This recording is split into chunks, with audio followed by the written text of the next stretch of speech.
Pourquoi vous êtes rassemblés ici aujourd'hui? Aujourd'hui, spécialement parce qu'il y a le rendez-vous avec le Premier ministre. Et on espère qu'ils vont enfin ouvrir le dialogue et puis nous proposer quelque chose d'autre que leur pacte ferroviaire. Idéalement, qu'est-ce que vous voulez que le Premier ministre vous dise? Qu'il retire son projet, ça serait génial, mais bon, faut pas se faire d'illusions. Mais Vous croyez? non, je crois qu'on va encore lutter pour ça. Ouais. Vous êtes encore prêt à faire grève pendant des jours, des semaines, jusqu'à ce que le Premier ministre et le gouvernement retirent? Oui, il faut pas que ça passe. Hein. Ça, on a beaucoup de choses à perdre, et en qualité de vie surtout. Et moi, ça m'intéresse pas du tout de continuer comme ça.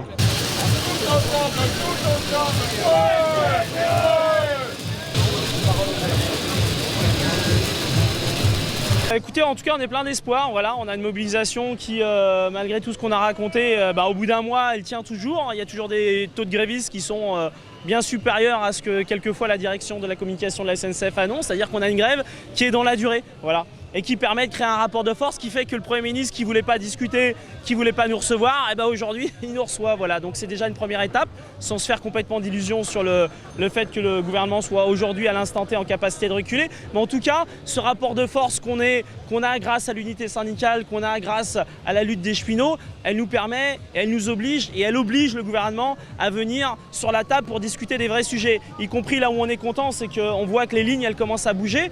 Les gens sont en train de se rendre compte que l'ouverture à la concurrence n'apportera pas forcément une baisse des prix, alors qu'on a vendu l'ouverture à la concurrence pour une baisse des prix. Aujourd'hui, y compris les journalistes commencent à se rendre compte que l'ouverture à la concurrence risque d'amener à une hausse des prix. Voilà. Mais alors, si on ouvre à la concurrence et qu'il n'y aura pas forcément une meilleure qualité de service et que les prix risquent d'augmenter, alors ça sert à quoi?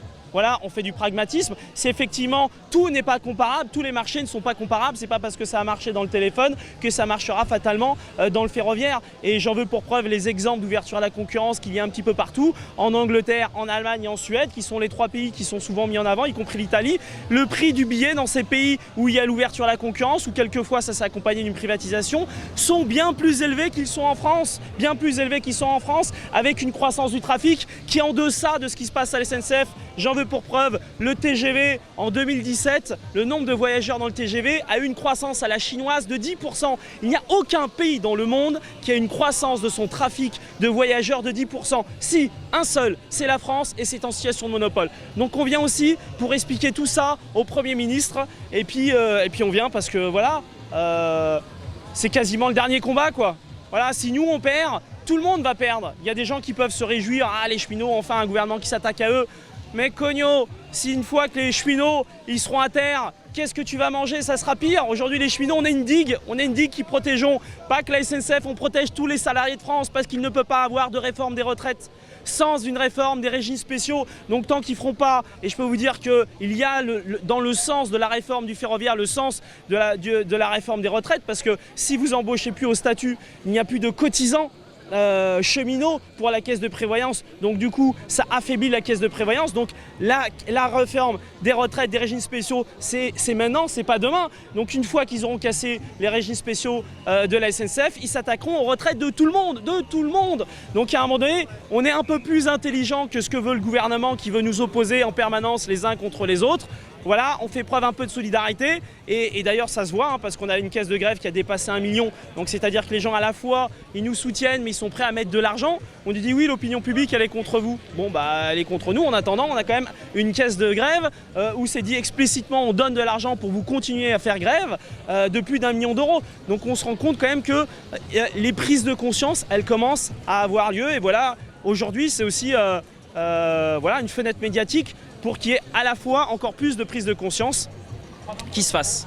Aujourd'hui, vous êtes reçu par le Premier ministre, ça commence à bouger, mais qu'est-ce qui va se passer dans les jours, semaines, mois à venir? La grève, elle continue, voilà. S'ils n'annoncent pas de recul, et quand je dis des reculs, on ne parle pas de la couleur du papier peint du TGV. Aujourd'hui, c'est tout ce que nous propose le gouvernement. Voilà, est-ce qu'on va repeindre les TGV en bleu, en rouge et en vert? Mais ça, on s'en fout de la couleur du papier peint du TGV. Nous, on est là, on sait pourquoi on est là. On est là parce que l'ouverture à la concurrence n'apportera rien de bien aux voyageurs et rien de bien aux cheminots. Donc pourquoi on l'a fait? On est là parce que à ne plus embaucher au statut, c'est casser les conditions de travail des cheminots qui ne sont pas des privilégiés. Il n'y a pas de patron du CAC 40, il n'y a personne assujetti à l'impôt sur la fortune à la SNCF. Et la SNCF ça serait le paradis sur Terre, ça serait la planque, ça serait tellement bien, et on n'arrive même pas à recruter. On n'arrive même pas à recruter, la SNCF a du mal à recruter avec le statut, donc une fois qu'il n'y aura plus le statut, ça sera encore plus compliqué. Mais lorsque vous ne réussissez pas à recruter, eh ben, c'est des conducteurs de train en moins, c'est des agents du matériel en moins pour entretenir, c'est des agents de l'infrastructure en moins pour entretenir la rail. Donc tout ça aura des conséquences sur la qualité de service. Donc en cassant le statut, la conséquence première, c'est que vous affaiblissez la qualité de service dans le ferroviaire. Mais c'est une logique, ça s'appelle une logique libérale. La grève va continuer alors tant que le gouvernement ne revient pas en arrière. Et nous, on a encore des taux de grévistes qui sont importants. On a eu une semaine dernière qui était quand même assez intéressante parce qu'entre le référendum, et nous on lit tout parce que tout est lié, entre le référendum à Air France qui a mis un coup de balai au patron d'Air France, et on espère nous aussi mettre un coup de balai au patron de Pépi, parce qu'aujourd'hui c'est plus le patron de la SNCF, c'est le porte-parole du gouvernement. Entre la manifestation de samedi qui a été sans tomber dans la bataille des chiffres, qui a été une manifestation énorme, qui a été un véritable succès, on pense que là on est en phase de construire une mobilisation qui dépasse y compris la SNCF, et c'est une bonne chose parce qu'on a bien compris que si on se bat chacun à des dates différentes, dans des secteurs professionnels différents, face à Macron, on ne gagnera jamais. Donc il faut enfin se battre tous ensemble, et c'est un peu ce qui est en train de se construire en ce moment.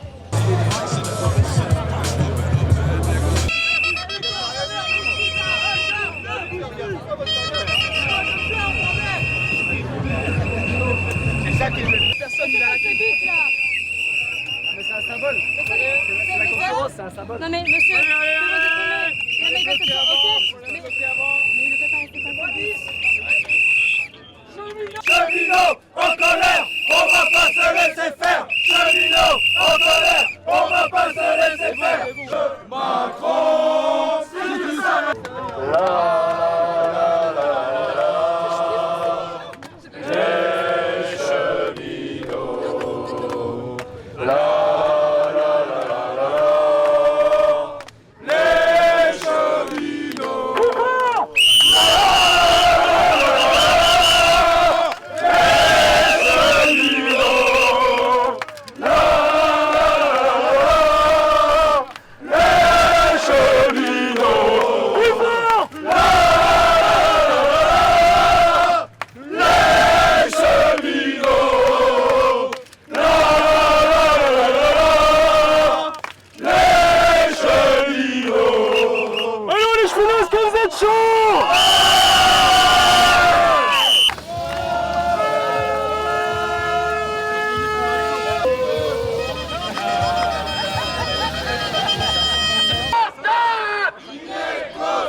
répond quoi? Résistance! Lui répond quoi? Résistance! Lui répond quoi? Résistance! Résistance! Résistance! On arrive à toute vitesse! Macron, serre les fesses! On arrive à toute vitesse! Macron, serre les fesses! On arrive à toute vitesse!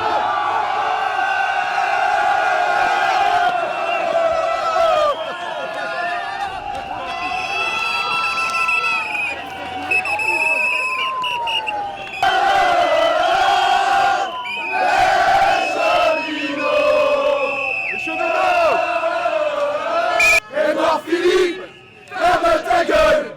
Édouard Philippe, ferme ta gueule. La la la la la la la la la la la la la la la la.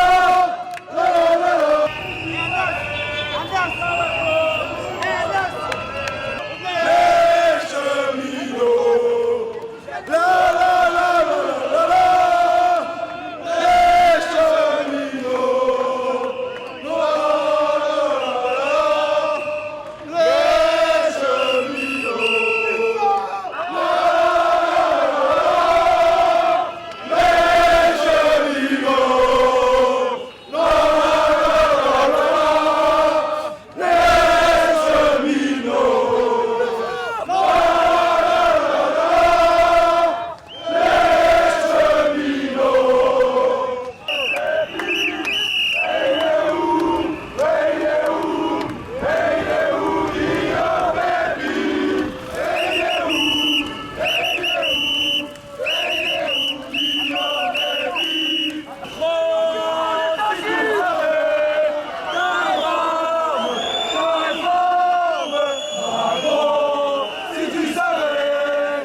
Alors nous ce matin on y a été, on n'attendait rien de ce gouvernement.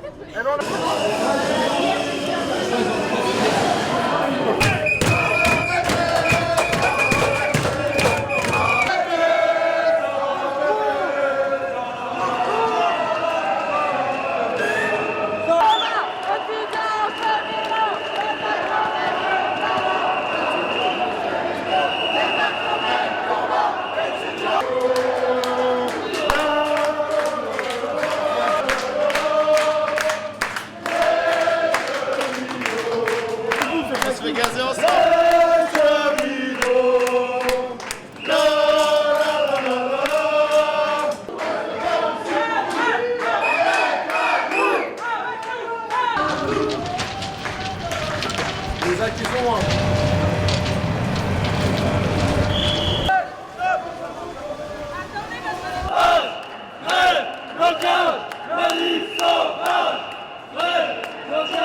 Ah bah d'abord à la base on s'était rassemblés station métro Saint-François-Xavier. Voilà, on était un petit cortège sud-FO. De là on est parti sur Montparnasse. Et à Montparnasse, nous on veut simplement manifester, on veut simplement faire entendre notre voix. Et de là bah, on s'est fait gazer, on s'est fait matraquer. Sans raison parce qu'on n'est pas des casseurs, on n'est pas des black blocs. Nous on vient juste essayer de faire entendre notre voix quoi. Et bah c'est pour ça, regarde, ils ont tué mon t-shirt, c'est n'importe quoi, c'est n'importe quoi. Là, on est Gare du Nord, qu'est-ce qui s'est passé? Gare du Nord, bah pareil, on s'est fait nasser, bah je sais pas si tu pourras filmer après, mais on est entouré des CRS et autres. Ils sont tous là, ils nous empêchent de manifester. Je sais pas, égalité, fraternité, on est censé être tous ensemble, mais voilà, rien que manifester, on peut même pas se faire entendre, c'est n'importe quoi. C'est quoi ton sentiment là? C'est un peu de l'énervement, j'imagine? Mais bien sûr qu'on est énervé. Et personnellement, moi je suis super énervé. Je viens de manière pacifiste. La guerre, c'est pas pour moi. Moi, je pense que tout peut se régler par la parole et autres. Et eux, ils nous prouvent que non. Ils viennent pour nous gazer. Moi, je suis venu, regarde, j'ai juste mon drapeau, mon t-shirt qu'ils ont tué. Je me retrouve à poil, limite. Et moi, je suis en mode pacifiste. Et ils nous gazent, ils nous matraquent gratuit. C'est n'importe quoi. C'est n'importe quoi.